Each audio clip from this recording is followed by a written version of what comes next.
The last one. The last Bleach captain who would win. Then we move on to the Stern Ritters. But right now, the last Bleach captain who would win. Oh, it's been a long journey to this. Let's reminisce for a second. Okay. So, now you're asking Rukia Kuchiki. Now, why didn't I use Ukitake? Very simple. We never got a full layout of his abilities.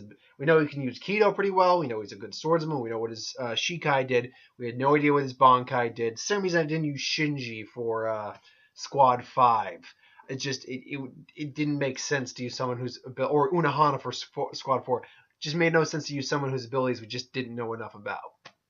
So with that said, though, Rukia Kuchiki versus Saber Fate from oh crap, what was the name of the damn thing?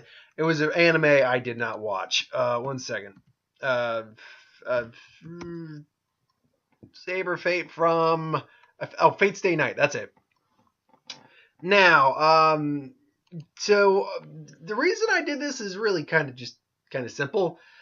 Someone suggested this to me a long time ago, and I've kind of just had it sitting there. I didn't really want to bother because I had just gotten home from work today, and I still hadn't thought of anyone else for her to fight, and that was already set up. So, yeah.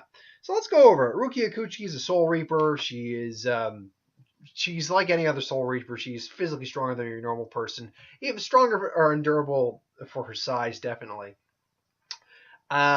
She is, among any other things, she's an expert using Kido, the spells that Shinigami use. She can use them in succession, fluidly, transferring back from her sword to her Kido with ease. She can use high-level Kidos, like in the 70s. They go up to 99. Supposedly, there may be more higher ones, but they go up to 99. She can use like level 71s without too much difficulty. She's an expert sword. Well, yeah, expert swordsman is a good way to put it. It's not her specialty. She's not like Kenpachi. She's not Ukitake. She's not Soifone. She doesn't really specialize in close quarter combat, and therefore it's not her real. She's not a master swordsman, but she is a very competent swordsman, able to hold her own against someone who is a expert swordsman. Like I can't remember his name, but the Ninth Espada, who basically swallowed or ate, if you will, her former teacher. Pretty much. Therefore, he gained all of his experience and all of his abilities as a swordsman. She's moderately good in hand-to-hand combat. Again, no expert, but she's solid in hand-to-hand combat. She is a captain level now. She's got captain level spiritual energy. Her Shikai is Sonde no Shirayuki, which essentially I think is like the white snow sleeve or something like that. Basically, she has several attacks she can use called dances. And basically utilizes the sword's ability that pretty much lowers her body. Her sword's real ability is to lower her body temperature lower and lower and lower. Which basically the sword just acts as an extension of that, gives her more reach. The colder she gets, the more it affects the area around her, to the point where people can't touch her. The fact that she can pretty much drop her body to absolute zero for 4 seconds at a time, and pretty much flash freeze anyone she touches. She also has Shunpa. I forgot to mention that, super speed. But yeah, highly skilled. She's pretty much slowing her molecules, her biological functions that makes her functionally dead. So things like that affect the nerves and stuff like that, or affect like emotions or things along those lines, don't affect her in the same way.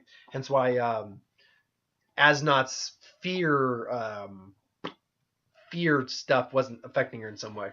But she has several abilities that stem from this. First is her first dance, which I'm not going to really bother trying to do the names. I know like the first command is like Sodeno Someno Mai or Sodeno Mai, something like that. Anyway, first dance, it's basically she swings the tassel on the end of the sword, wraps around the circle. Anything in the circle, the ground freezes and a giant pillar of ice freezes and pretty much just freezes someone solid and they shatter. The second one, she stabs the ground a couple times. A giant wave of cold air can freeze an opponent, but a strong enough opponent can just resist that.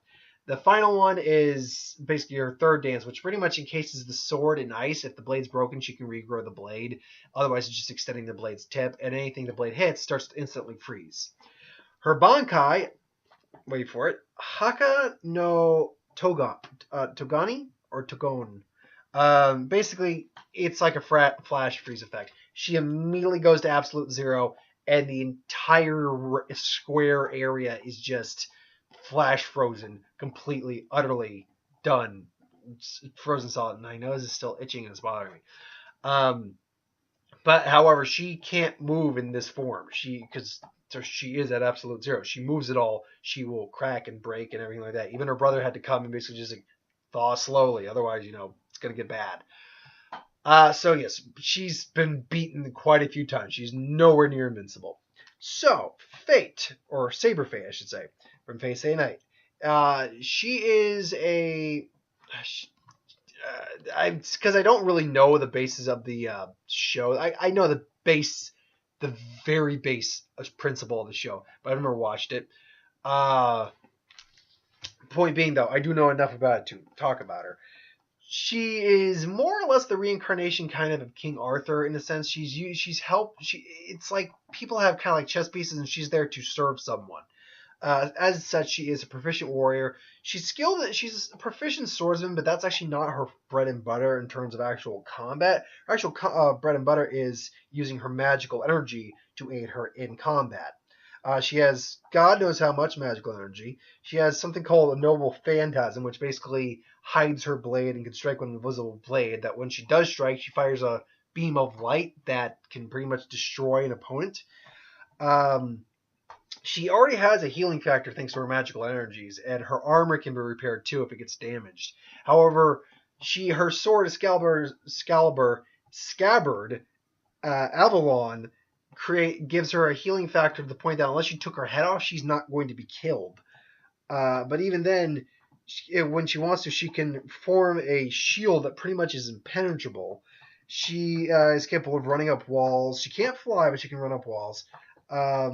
Though there's things called command spells which can change that, but we're not doing those. She's got high resist. There's a lot of other like minor, like in-depth minor stuff, like where her vast amount of energy comes from, but we're not going to get into that because that is not really going to play a factor in the fight. She can run up walls. She is highly resistant to magic. She will charge into an attack just because she knows it probably won't hurt just to learn about it. Her fighting style pretty much revolves around things called mana bursts, which basically, bursts of energy through her strikes, things along those lines. So, how does this fight break down? Well, let's just assume that Rukia is visiting the living world, Fate's there, or Saber Fate's there, and some miscommunication goes on.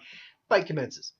So, it's going to go into sword fighting really quick because that's Fate's key points of attack.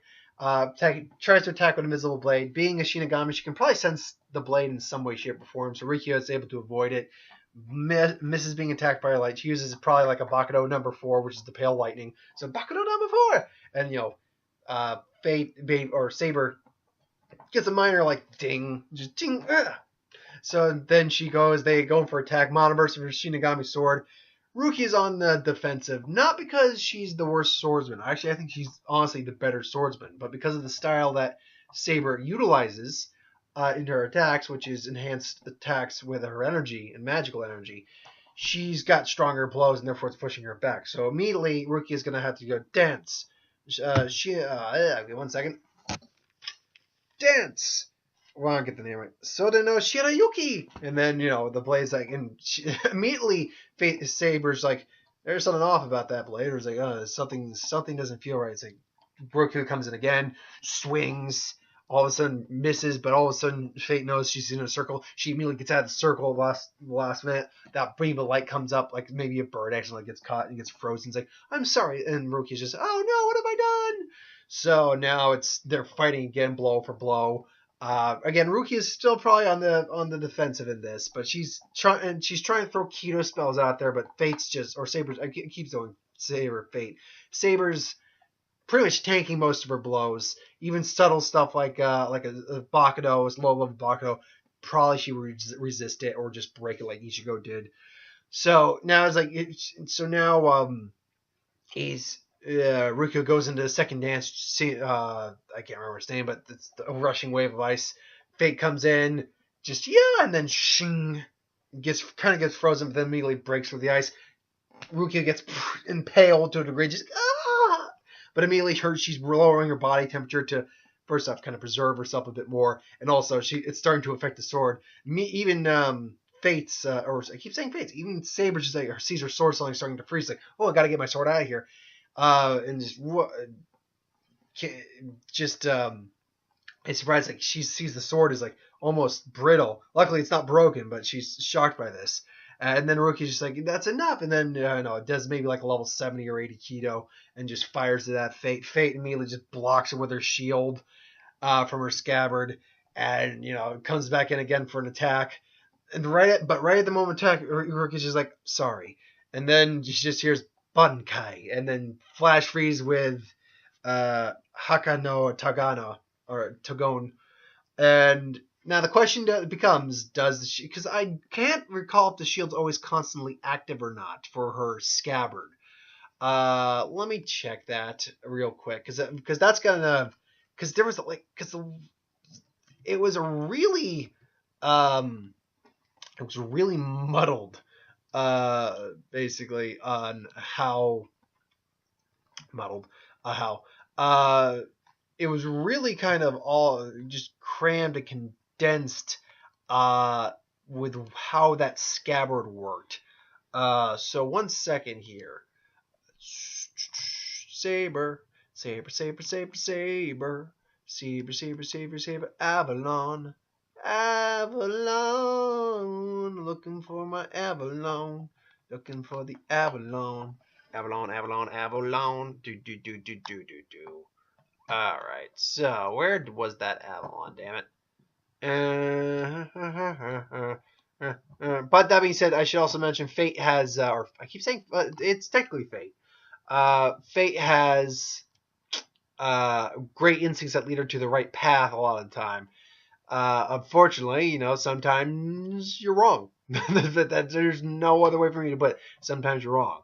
And as soon as I can find where freaking Avalon is, come on.